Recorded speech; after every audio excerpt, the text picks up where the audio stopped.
what do you think the biggest hindrance to acceptance is for people? So first, let's define it. Acceptance is seeing things clearly, whether you like them or not. So I think a lot of people hear acceptance and they assume it means passive resignation, or like, I'm just going to phone it in. Yeah. But I think of acceptance as the first step to taking like skillful action. Because if you can't see something clearly like it is, then by definition, like you can't act skillfully on that because you're acting on the wrong thing. And I think the biggest challenge to acceptance is, again, as you know from your research and your training, our brains are storytelling machines. And we want to tell ourselves a story that confirms our beliefs or that confirms our wishes.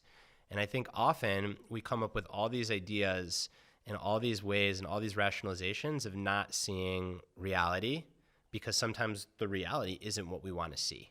So that's why it's so hard to practice acceptance. Yeah. And how much of this heroic individualism do you think is a response to people just not wanting to accept who they are or what they're dealing with? A lot.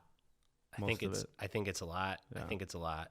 I think that's a really profound observation. I think that we can chase things to distract ourselves from accepting some of the hardest truths about our lives.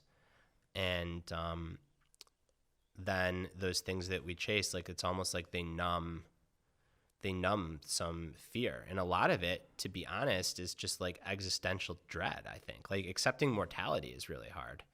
And how many of the big projects and how many of the fancy watches in the cars are really just a way not to confront the fact that like we're all going to die. Yeah.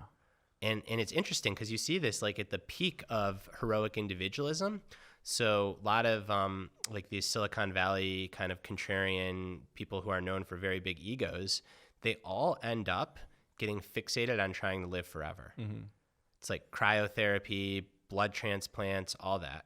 And I got nothing, like longevity science is great. Like I hope that someone figures out how to live longer and live better. It would be wonderful. I'd like that. But I find it fascinating that like you create a company, you do this, you do that, and then like eventually it's like, well, now I got to figure out how to live forever. Right. So I think there's a connection. I think when you what's the paradox about that is when you confront your mortality, which is really hard, it pretty quickly puts things in perspective and dampens heroic individualism, because most people tend to realize like, I want to use this limited time in alignment with my values, which for most people is not chasing things.